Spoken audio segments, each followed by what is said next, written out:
তাকে উপদেষ্টা পরিষদ থেকে বাতিল করতে হবে, ঘাট ধাক্কা দিয়ে বের করে দিতে হবে। যদি বের না করা হয়, অসহযোগ আন্দোলন বাংলাদেশে গড়ে তোলা হবে। আপনারা কি প্রস্তুত আছেন কিনা আমি দুহাত দেখতে চাচ্ছি। ডক্টর মোহাম্মদ ইউনূস সাহেবকে বলবো যে আপনি আমাদের কাছে অত্যন্ত সম্মানের পাত্র, আপনি নোবেল বিজয়ী, আপনি বৃদ্ধ বয়সে যে মেধার পরিচয় দিয়েছেন, যত চমৎপ্রদ কথাবার্তা বলেন, আমাদের হার্টকে টাচ করেছেন আপনি। আমি চাই, আমরা চাই, এদেশের মানুষ চায়, যে কোনো মূল্যে এই সরকারকে সফল হতে হবে, ইনসাফ কায়েম করতে হবে। কিন্তু বড় দুঃখ নিয়ে বলতে হচ্ছে, আপনারা যে নতুন 3 জন উপদেষ্টা মণ্ডলী নিয়োগ দিয়েছেন, এই 2 জনের ব্যাপারে গোটা জাতি হতাশ, নাখোশ। বিশেষ করে মুস্তফা সরওয়ার ফারুকীকে, সিনেমার একটা নাট্যকার, প্রযোজক একজন ব্যক্তিকে আপনি হঠাৎ করে উপদেষ্টা বানিয়ে দিলেন। তার কোন কর্মের কারণে? রক্ত দিলাম আমরা, জীবন দিলাম আমরা, কথা বলেন ঠিক কিনা বলেন।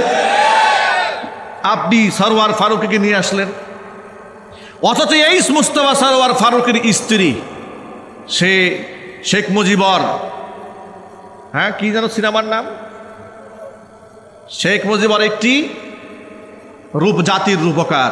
সিনেমার শেখ মুজিবরের কিসের অভিনয় করেছিল? স্ত্রীর অভিনয় করেছিল এই ফারুকের স্ত্রী, কথা বলতে হবে ঠিক কিনা। এর মানে স্পষ্ট বোঝা যায় তারা পারিবারিক সূত্রেই মুজিববাদের গোলাম। মুজিববাদের গোলাম যে ছাত্র জনতা মুজিবের একটা ছবি সহ্য করতে পারে নাই, টুকরা টুকরা করে দিয়েছে। আর মুজিববাদের গোলামদেরকে আপনি মন্ত্রী বানাচ্ছেন, আপনি ভুল পথে যাত্রা করেছেন। এদেশের মুসলমানরা ফুঁসে উঠেছে, এর কারণটা শোনেন।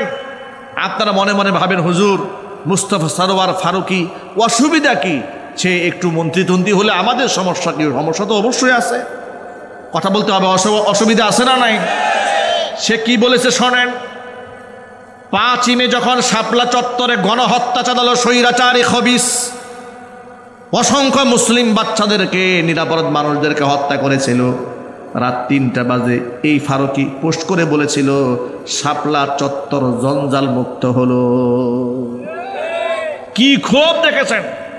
গোটা বাংলাদেশের কোটি কোটি মুসলমানের আধ্যাত্মিক রাহবার শেখুল ইসলাম আল্লামা শাহ আহমদ শফী রাহমাতুল্লাহি আলাইহির ব্যাপারে বলেছিল তেতুল হুজুর, নাউজুবিল্লাহ বলেন। তার যতগুলো নাটক সিনেমা আছে সবগুলোর মধ্যে দাড়ি এবং টুপিকে একেবারে টার্গেট করে করে ছোট করে উপস্থাপন করা হয়েছে। নিজের বউকে অন্য পুরুষের কাছে বগল দাবা করে যেই ব্যক্তি তৃপ্তি অনুভব করে, যার মধ্যে এতটুকু লজ্জা নাই, শরম নাই, নিজের স্ত্রীকে নায়িকা বানিয়ে পর পুরুষকে নায়ক বানিয়ে ডলাডলি ঘষাঘষি করায়, ওই পুরুষের, ওই স্বামীর কোনো ব্যক্তিত্ব আছে? ওর কোনো লজ্জা আছে? এমন ব্যক্তিত্বহীন, নির্লজ্জ, ইসলাম বিদ্বেষী, আলেম বিদ্বেষী, কোরআন বিদ্বেষী একজন ব্যক্তি শহীদদের রক্তে প্রতিষ্ঠিত রাষ্ট্রের মন্ত্রী হবে, এটা মুসলমানরা বরদাস্ত করতে পারে না। তাকে উপদেষ্টা পরিষদ থেকে বাতিল করতে হবে, ঘাট ধাক্কা দিয়ে বের করে দিতে হবে। যদি বের না করা হয়, অসহযোগ আন্দোলন বাংলাদেশে গড়ে তোলা হবে। আপনারা কি প্রস্তুত আছেন কিনা আমি দুহাত দেখতে চাচ্ছি। এত মোহাম্মত নেত্রীর জন্য, সেই নেত্রী তোমাদেরকে এত ভরাডুবির মধ্যে, জ্বলন্ত আগুনের মধ্যে ফেলে দিয়া যেই মা তার সন্তানদেরকে আগুনে ফেলে পালিয়ে যেতে পারে, সেটা আপন মা নয়, সেটা ডাইনি মা। সুতরাং ডাইনি মায়ের জন্য কান্নাকারি বন্ধ করো, নিজেদের ভুলকে স্বীকার করো যে ডাইনির নেতৃত্বে এই যে সে শত সহস্র আলেমরা জেল খেটেছে, জরিমানা দিয়েছে, মিথ্যা মামলার শিকার হয়েছে। এই দেশে রাজনৈতিক ব্যক্তিবর্গরা বছরের পর বছর নির্বাসিত থেকেছে। ছাত্র সমাজদের বুকে পাখির মতো গুলি করে যে ডাইনি হত্যা করেছে, কোন মুসলমান তার পক্ষে একটা টু শব্দ করতে পারে না। কথা বলতে হবে মুসলমান, ঠিক কিনা? কোন লজ্জায় তার পক্ষে কথা বলো? তোমাদের শরম হয় না? আচ্ছা আপনারা বলেন, মানবতা বিরোধী অপরাধে এদেশে বেশ কিছু মানুষের ফাঁসি দেওয়া হয়েছে। আওয়াজ নাই কেন? তারা বলেছে যে 1971 সনে তারা নাকি মানবতা বিরোধী অপরাধ করেছিলেন। সেই অপরাধ কি আপনারা কেউ দেখেছিলেন? এই প্রজন্মের আপনারা কেউ দেখেছেন? দেখেন নাই। তাদের পক্ষে সাক্ষী দিল কারা? টাকাই ভাড়াটিয়া কিছু লোক টাকা খাইয়ে ভয় বিড়ি দেখিয়ে তাদের সাক্ষী হাজির করেছিল। প্রমাণ বলেন, সুখরঞ্জন বালির কথায় আপনারা দেখেন, সাইদি সাহেবের যে 1 নাম্বার তার বিরুদ্ধে সাক্ষীটা ছিল একটা হিন্দু মানুষ। সে বলেছে, না আমি হিন্দু হতে পারি, কিন্তু একটা আলেমের বিরুদ্ধে এত বড় মিথ্যা কথা আমি বলতে পারবো না। আল্লাহু আকবার বলেন। আমি মনে করি সুখরঞ্জন বালি একটা হিন্দু মানুষ হয়ে আলেমের বিরুদ্ধে যেতে পারে নাই। যারা মুসলমান হয়ে আলেমের বিরুদ্ধে ও হিন্দুর চাইতেও নিকৃষ্ট ছাড়া কিছু হতে পারে না।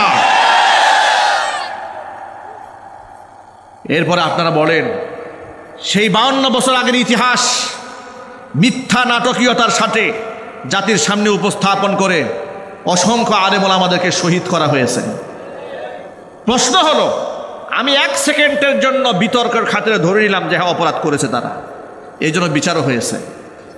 এবার আপনারা বলেন, 50 থেকে 52 বছর আগে মানবতা বিরোধী অপরাধ যদি কেউ করে থাকে, 50 বছর পরে এসে যদি তার ফাঁসির কার্যকর করা যায় ট্রাইব্যুনালে বিচার করার মাধ্যমে, একেবারে টাটকা প্রমাণ সহ যাদের মানবতা বিরোধী অপরাধ আমাদের সামনে আছে, 2024 সালে এসে যারা জুলাই আগস্টের মধ্যে গণহত্যা চালিয়েছে, পৈশাচিক নির্যাতন চালিয়েছে মানুষদের উপরে, কেমন মানবতা বিরোধী অপরাধ করেছে দেখেন। শহীদ আবু সাঈদের দিকে তাকায় দেখেন একটু। ছেলেটি বিশ্ববিদ্যালয় মেধাবী সন্তান, পুলিশের সামনে বুক উঁচা করে দাঁড়িয়েছে, তার বিশ্বাস আমি একজন বিশ্ববিদ্যালয় পড়ুয়া ছেলে, কোনোদিন পুলিশ আমার বুকের মধ্যে গুলি চালাবে আর আমাকে জায়গার মধ্যে শেষ করে দেবে, এটা তো হতেই পারে না। কথা বলেন ঠিক কিনা? এই আশা নিয়ে হাত তুলেছে, কিন্তু শহীদ আবু সাঈদ জানতো না পুলিশের পোশাকে সামনে দাঁড়িয়েছিল তারা মানুষ ছিল না, তারা ছিল সবগুলা জানোয়ার। কথা বলতে হবে ঠিক কিনা বলে। এখন আপনারা বলেন যে জানোয়ারের আমাদের মেধাবী সন্তানদের বুকের মধ্যে বুলেট দিয়ে শেষ করে দিয়েছে মানবতা বিরোধী অপরাধে, সেই জানোয়ারদের বিচার এই বাড়িতে হবে কিনা আমি আপনাদের কাছে জানতে চাই। এই বিচার কার্যকর করার জন্য যদি আরেকটা আন্দোলনের ডাক আসে, আপনারা উপস্থিত থাকেন কিনা আমি দুহাত দেখতে চাচ্ছি।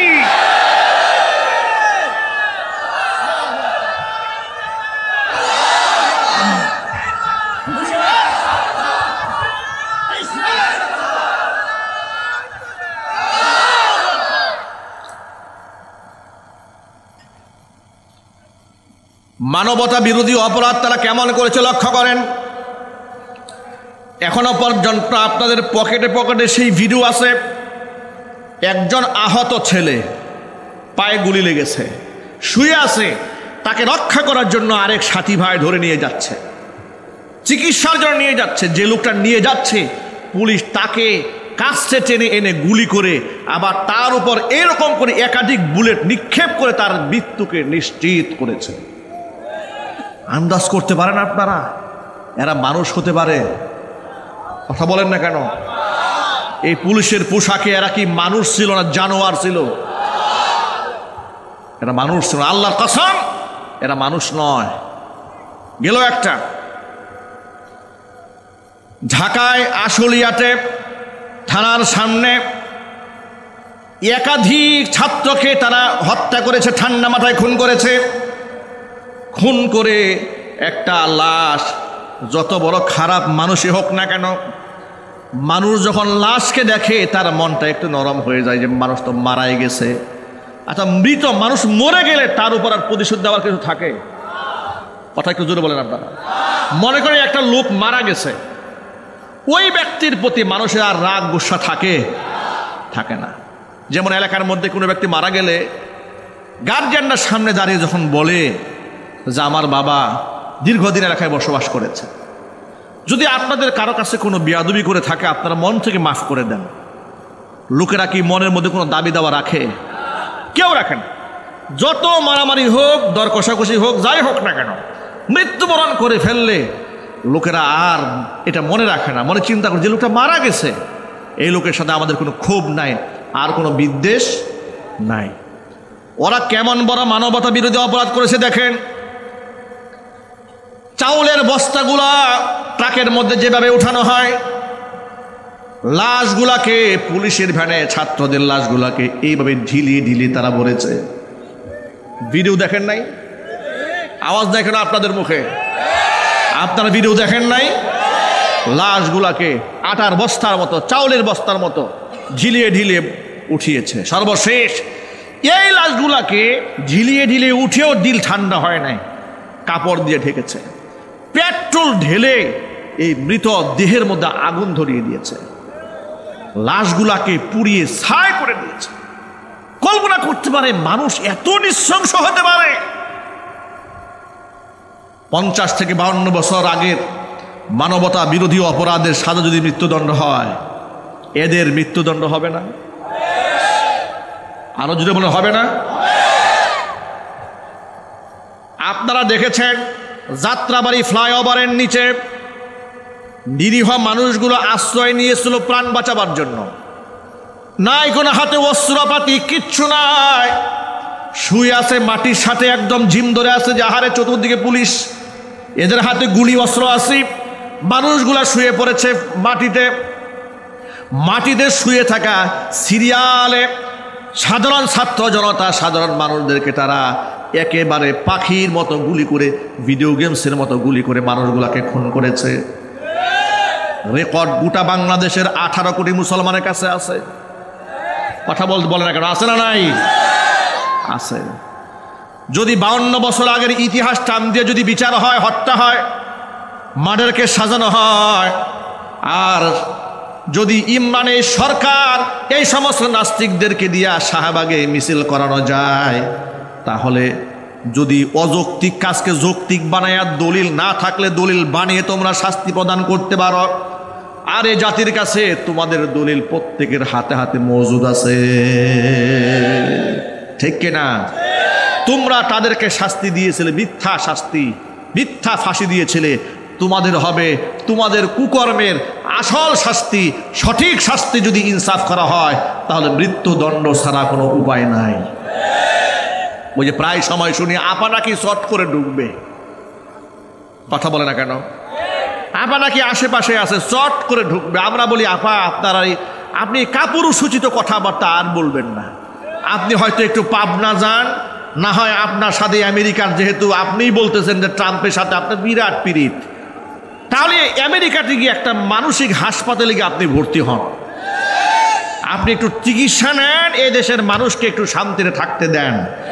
আপনি যদি অশান্তির আগুন লাগাতে চান, আপনার মাথার স্ক্রু যদি ঢিলা হয়েছে যদি ঠিক না করেন, তাহলে এই দেশে কিন্তু মাথা স্ক্রু ঢিলা ঠিক করার জন্য অনেক ইঞ্জিনিয়ার রেডি হয়ে বসে আছে। এই যে আমার সামনে যারা বসে আছে সব স্ক্রু টাইট দেওয়ার জন্য প্রস্তুত। আপনারা কি প্রস্তুত আছেন? কারা কারা প্রস্তুত আছেন? শেখ হাসিনার মাথার গিলু নষ্ট হয়েছে, ঠিক করার জন্য প্রস্তুত কারা কারা? আমি দুহাত দেখতে চাই।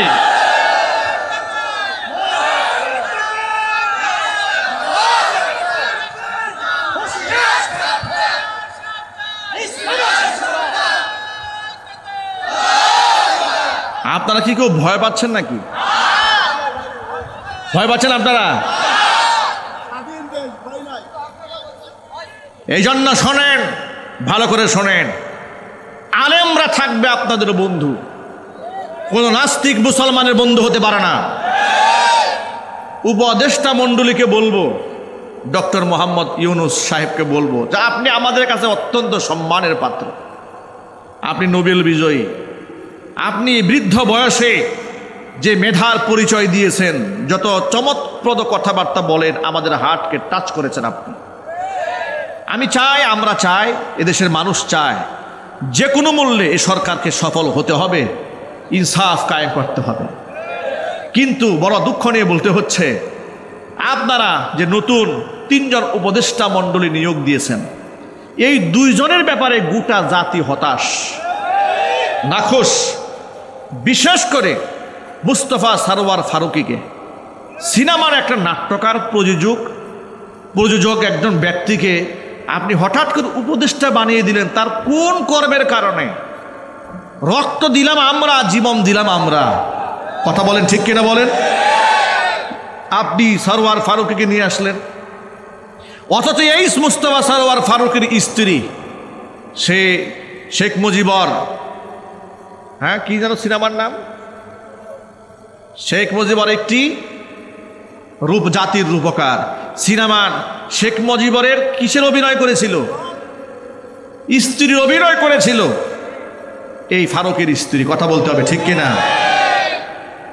এর মানে স্পষ্ট বোঝা যায় তারা পারিবারিক সূত্রেই মুজিববাদের গোলাম।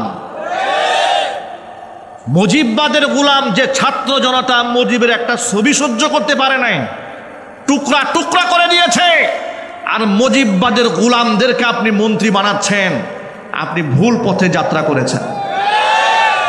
এদেশের মুসলমানরা ফুঁসে উঠেছে, এর কারণটা শোনেন। আপনারা মনে মনে ভাবেন হুজুর মুস্তাফা সরওয়ার ফারুকী অসুবিধা কি, সে একটু মন্ত্রী হলে আমাদের সমস্যা কি? সমস্যা তো অবশ্যই আছে, কথা বলতে হবে, অসুবিধা আছে না নাই? সে কি বলেছে শোনেন। 5 মে যখন শাপলা চত্বরে গণহত্যা চালালো স্বৈরাচারী খবিস, অসংখ্য মুসলিম বাচ্চাদেরকে, নিরাপরাধ মানুষদেরকে হত্যা করেছিল, রাত 3টা বাজে এই ফারুকী পোস্ট করে বলেছিল শাপলা চত্বর জঞ্জাল মুক্ত হলো। কি ক্ষোভ দেখেছেন! গোটা বাংলাদেশের কোটি কোটি মুসলমানের আধ্যাত্মিক রাহবার শেখুল ইসলাম আল্লামা শাহ আহমদ শফী রাহমাতুল্লাহি আলাইহির ব্যাপারে বলেছিল তেতুল হুজুর, নাউজুবিল্লাহ বলেন। তার যতগুলো নাটক সিনেমা আছে সবগুলোর মধ্যে দাড়ি এবং টুপিকে একেবারে টার্গেট করে করে ছোট করে উপস্থাপন করা হয়েছে। নিজের বউকে অন্য পুরুষের কাছে বগল দাবা করে যেই ব্যক্তি তৃপ্তি অনুভব করে, যার মধ্যে এতটুকু লজ্জা নাই, শরম নাই, নিজের স্ত্রীকে নায়িকা বানিয়ে পর পুরুষকে নায়ক বানিয়ে ডলাডলি ঘষাঘষি করায়, ওই পুরুষের, ওই স্বামীর কোনো ব্যক্তিত্ব আছে? ওর কোনো লজ্জা আছে? এমন ব্যক্তিত্বহীন, নির্লজ্জ, ইসলাম বিদ্বেষী, আলেম বিদ্বেষী, কোরআন বিদ্বেষী একজন ব্যক্তি শহীদদের রক্তে প্রতিষ্ঠিত রাষ্ট্রের মন্ত্রী হবে, এটা মুসলমানরা বরদাস্ত করতে পারে না। তাকে উপদেষ্টা পরিষদ থেকে বাতিল করতে হবে, ঘাট ধাক্কা দিয়ে বের করে দিতে হবে। যদি বের না করা হয়, অসহযোগ আন্দোলন বাংলাদেশে গড়ে তোলা হবে। আপনারা কি প্রস্তুত আছেন কিনা আমি দুহাত দেখতে চাচ্ছি।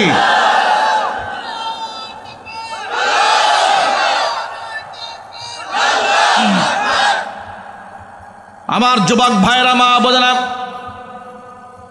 এই দেশ আল্লাহ স্বাধীন করে দিয়েছেন। প্রথমত আমরা আল্লাহ সুবহানাহু ওয়া তাআলার দরবারে শুকরিয়া আদায় করি। আল্লাহ পাক যেন এই স্বাধীনতা অক্ষুণ্ণ রাখার, অটুট রাখার তৌফিক আমাদেরকে দান করেন। জোরে জোরে বলেন আল্লাহুম্মা আমিন। যে কথা বলতে গিয়ে এতগুলো লম্বা কথা বললাম, সেটা হলো মুসলমানদের সম্পর্ক হবে আলেমদের সাথে, শহীদদের সাথে, নবীগণের সাথে, কিন্তু কোনো নাস্তিক বেঈমানদের সাথে মুসলমানের হৃদয়ের সম্পর্ক হতে পারে না। সুতরাং প্রিয় ভাইয়েরা, আপনাদের সকলের প্রতি আরজি জানাচ্ছি, উমর ফারুক রাদিয়াল্লাহু তাআলা আনহুর মেজাজ ছিল শরীয়তের মেজাজ। আল্লাহ রাব্বুল আমিন হযরত উমর রাদিয়াল্লাহু তাআলা আনহু যতগুলো প্রস্তাবনা রাসূল পাক সাল্লাল্লাহু আলাইহি ওয়াসাল্লামের কাছে দিয়েছিলেন, তার সপক্ষে বহু জায়গার মধ্যে আল্লাহ কোরআনের আয়াত নাজিল করে দিয়েছিলেন। জোরে কোন সুবহানাল্লাহ। এবার আপনারা বলেন, হযরত উমরের মেজাজ নরম না গরম? আরো জোরে। কিন্তু আবু বকর সিদ্দিক রাদিয়াল্লাহু তাআলা আনহুর মেজাজ গরম না নরম? হযরত আবু বকর সিদ্দিক রাদিয়াল্লাহু তাআলা আনহু একদিন মদিনার রাস্তা দিয়ে হেঁটে যাচ্ছেন। এমন সময় তিনি দেখতে পেলেন একজন ইহুদি পণ্ডিত, ইহুদি আলেম। তাফসিরে রুহুল মানিতে তার নাম এসেছে ফানহাস বিন আযুরা। আপনারা এক বাক্যে জবাব দিয়ে বলেন, ইহুদিরা আল্লাহর নবীকে চিনতে কি কোনো কষ্ট হবে? হুজুরে বলেন। বয়ানের শুরুতে আমি বলেছি, শিশুকালে খ্রিস্টান পাদ্রী মুহাম্মদ সাল্লাল্লাহু আলাইহি ওয়াসাল্লামের চেহারা দেখে বলে ফেলেছিল তাড়াতাড়ি আপনার ভাতিজাকে নিয়ে মক্কায় চলে যান। আপনার ভাতিজার চেহারা দেখে আমরা বুঝতে পেরেছি তিনি সাধারণ মানুষ নন, তিনি হবেন বিশ্বনবী মুহাম্মদ রাসূলুল্লাহ সাল্লাল্লাহু আলাইহি ওয়াসাল্লাম। ইহুদি পণ্ডিত যখন তার সাথী সঙ্গীদেরকে তাওরাত কিতাবের তালিম দিচ্ছেন, আবু বকর এই দৃশ্য দেখে ফানহাসকে ডাক দেয়, বলে ফানহাস ওয়াইহাক ওয়াইলাক, ধ্বংস হও তুমি একজন ইহুদি আলেম হয়ে কেমনে পারলে আল্লাহর নবীর নবুয়তকে অস্বীকার করে? তুমি তাওরাতের অনুসারী হয়ে থাকলে অন্ততপক্ষে একজন আলেম হিসেবে তোমার দ্বারা এই কাজটা শোভা পায় না, তুমি ধ্বংস হও।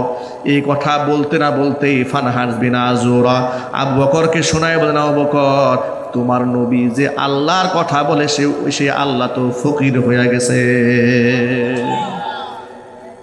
আল্লাহ রাব্বুল আলামিনকে ফকির বলে গালি দেওয়ার কারণে হযরত আবু বকর সিদ্দিক রাদিয়াল্লাহু তাআলা আনহু কষে তার গালের মধ্যে থাপ্পড় বসিয়ে দিলেন। জোরে করে আল্লাহু আকবার।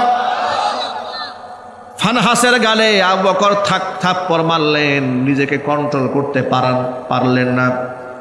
ফানহাস আল্লাহর নবীর কাছে এসে নালিশ দিল আবু বকর সিদ্দিকের নামে, এসে বলল, মুহাম্মদ আপনার কাছে বিচার নিয়ে এলাম, নালিশ নিয়ে এলাম।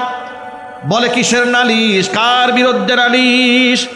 আপনার সাথী হযরতে আবু বকর সিদ্দিক রাদিয়াল্লাহু তাআলা আনহুর বিরুদ্ধে নালিশ নিয়ে এলাম। কিসের নালিশ? আবু বকর কি করেছে তাকিয়ে দেখেন, আমার গালের দিকে থাপ্পড় মেরে লাল বানিয়ে দিয়েছে।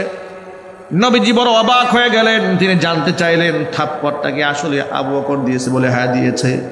কেন দিয়েছে? খামখা দিয়েছে, হিংসাবশ দিয়েছে। চিৎকার দিয়ে কোন নাউজুবিল্লাহ। আপনারা বলেন আবু বকর কি হিংসাবশে থাপ্পড় দিয়েছেন? যদি বলেন তার অপরাধ আছে না নাই? নবীজির বিশ্বাস করতে কষ্ট হচ্ছিল, কারণ আবু বকর খুব নরম মনের মানুষ, মানুষকে মারেন না, আঘাত করেন না। এই কথা বলতে না বলতেই হযরতে আবু বকর রাসূলের সামনে এসে হাজির, এসে বললেন, ইয়া রাসূলুল্লাহ আপনি আমাকে পারমিশন দেন ফানহাসের আরেকটা গাল থাপ্পড় দিয়া লাল বানাইয়া দেই। নবীজি অবাক বিস্ময়ে জিজ্ঞেস করলেন, আবু বকর আপনি তো কাউকে মারেন না, কাউকে আঘাত করেন না, কাউকে পিটান না, তো মারলেন কেন, পিটালেন কেন? হযরত আবু বকর বলে, ইয়া রাসূলুল্লাহ সে যদি আমাকে গালি দিত আমি সবর করতাম, আঘাত যদি আমাকে করতো আমি ধৈর্য ধারণ করতাম, কিন্তু সে আমাকে শুনিয়ে শুনে আমার আল্লাহকে ফকির বলে গালি দিয়েছে, সহ্য করতে পারি নাই, তার আমি পিটানি দিয়েছি। নবীজি ফানহাসকে ডেকে জিজ্ঞেস করে, ফানহাস তুমি আল্লাহকে ফকির বলে গালি দিয়েছো? বলে না আমি দেই নাই। আবু বকর আমার নামে মিথ্যা কথা বানায়া বলছে। নাউজুবিল্লাহ বলেন। আপনারা একটু বলেন তো আবু বকর কি মিথ্যা বলতে পারেন? তিনি কি মিথ্যা বলার সাহাবী? সিদ্দিক যার উপাধি তিনি তো মিথ্যাবাদী হতে পারেন না, কিন্তু বিচার দেওয়া হয়েছে রাসূলুল্লাহর কাছে, তিনি তো আর দলিল প্রমাণ ছাড়া বিচারের রায় দিতে পারেন না। কোরআন শরীফে বিচার কার্যের রায় নীতিমালা আছে না নাই? কোরআনে আছে ওয়াল জুরুহা কিসাস, আঘাত যেমন করা হবে হুবহু তেমন ফিরিয়ে দেওয়া হবে। আল্লাহর নবী আবু বকরকে ডেকে বলেন, আবু বকর আপনি যে ফানহাসকে মেরেছেন তার সাক্ষী আপনি নিজেই, কিন্তু ফানহাস যে আল্লাহকে ফকির বলে গালি দিয়েছে তার কোনো প্রমাণ কি আপনার কাছে আছে? হযরত আবু বকর বলে, ইয়া রাসূলুল্লাহ যাদের সামনে সে আল্লাহকে ফকির বলে গালি দিয়েছে তারা সবগুলা ইহুদি, আমার পক্ষে কেউ কথা বলবে না। নবীজি ভালো করে জানেন আবু বকর মিথ্যা কথা বলছেন না, কিন্তু সাক্ষী তো নাই। স্বভাবত এ রায় হযরত আবু বকরের বিরুদ্ধে যাবে। কেমন রায় হবে? রায়টা বড় কঠিন হয়ে যাচ্ছে। রায়টা হয়ে যাবে ফানহাসের গালে আবু বকর যেমন থাপ্পড় দিয়েছে ওই রকম একটা থাপ্পড় ফানহাস আবু বকরের গালে উঠাইয়া দেবে। নাউজুবিল্লাহি মিন যালিক। আপনারা বলুন তো হযরত আবু বকর সিদ্দিক যে কাফের গালে থাপ্পড় মেরেছে নিজের সম্মানের জন্য নাকি আল্লাহর সম্মানের জন্য? আল্লাহ রাব্বুল আমিন তার সম্মান রক্ষা করেছেন। নবীজি অপেক্ষায় ছিলেন আল্লাহর পক্ষ থেকে কোনো ফয়সালা আসে নাকি।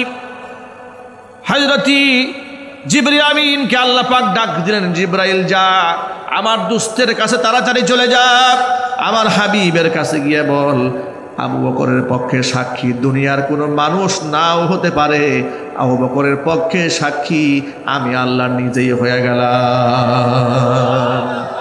কোরআন মাজিদ আল্লাহ আয়াত নাযিল করলেন, লাকাদ সামিআল্লাহু কাওলাল্লাযীনা ক্বালু ইন্নাল্লাহা ফাকীরুন ওয়া নাহনু আগনিয়া।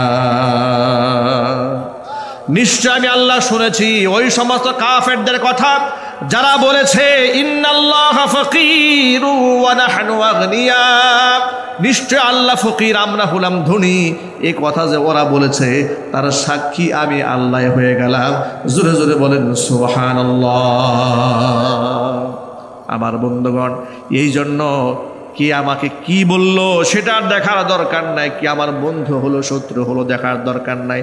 আমার কাছে সবার আগে সম্মান আমার আল্লাহ, আমার কাছে আমার নিজের চাইতেও সম্মান আমার রসুলের, আমার কাছে জানের চাইতেও বেশি মর্যাদাপূর্ণ আল্লাহর কোরআনের, আমার পরিবারের চাইতে বেশি মূল্য আমার কাছে আল্লাহর নবীর সুন্নাহ, কোরআন সুন্নাহ।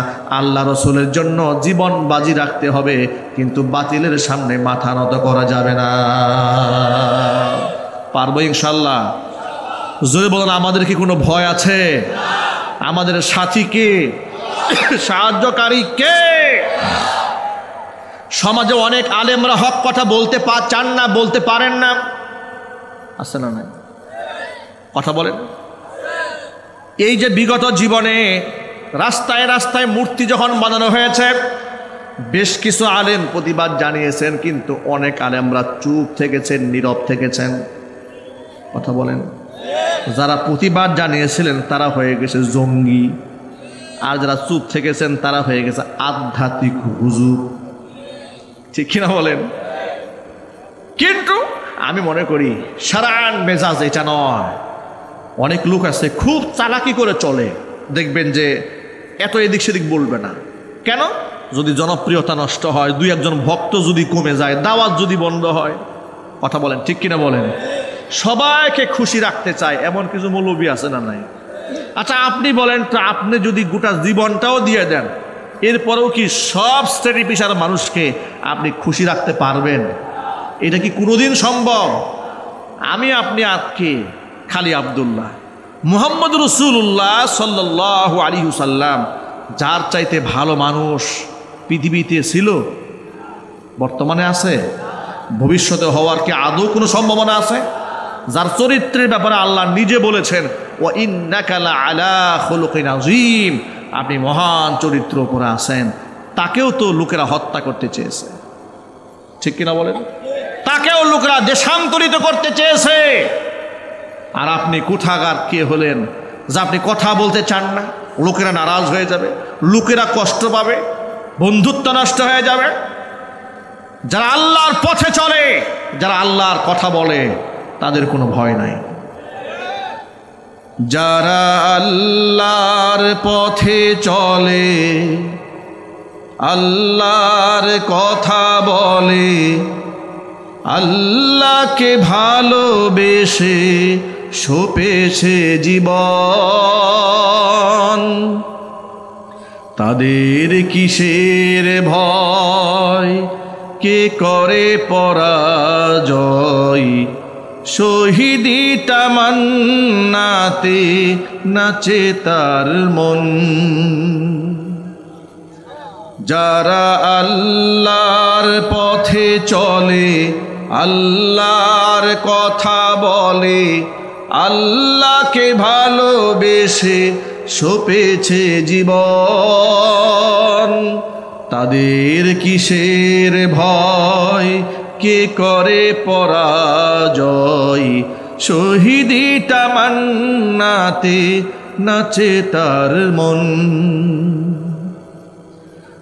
হাসনা হেনার গ্রানে ভুলে নারী হৃদয় তার, কালিমার মিষ্ক মাখার হৃদয় রয়েছে যার।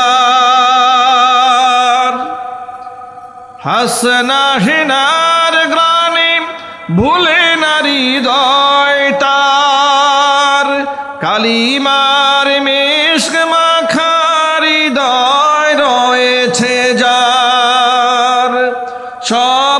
পিছুটান ভুলে জিহাদের পথে চলে, সব পিছুটান ভুলে জিহাদের পথে চলে, সে তো তার ঈমান বলে। যারা আল্লাহর পথে চলে, আল্লাহর কথা বলে, আল্লাহকে ভালোবেসে সপেছে জীবন, তাদের কিসের ভয়, কে করে পরাজয়, শহীদি তামান্নাতে নাচে তার মন।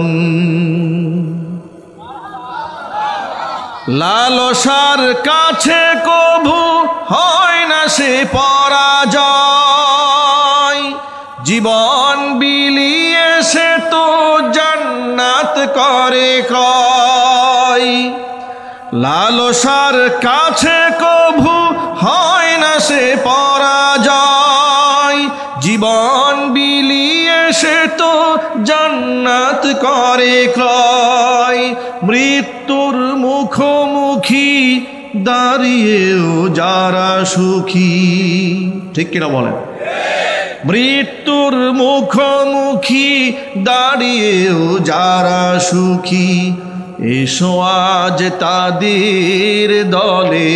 যারা আল্লাহর পথে চলে, আল্লাহর কথা বলে, আল্লাহকে ভালোবেসে সপেছে জীবন, তাদের কিসের ভয়, কে করে পরাজয়, শহীদি তামান্নাতে নাচে তার মন। যারা আল্লাহর পথে চলে, আল্লাহর কথা বলে, আল্লাহকে ভালোবেসে সপেছে জীবন, তাদের কিসের ভয়, কে করে পরাজয়, শহীদি তামান্নাতে নাচে তার মন।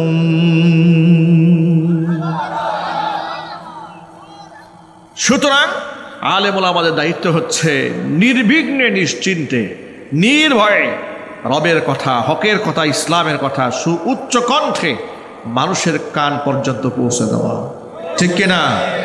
সত্য পথের পথিক যে সমস্ত ওলামারা দেশে আছেন, তাদের সাথে আপনারা ছিলেন, বর্তমানেও আছেন, ভবিষ্যতেও থাকবেন ইনশাআল্লাহ।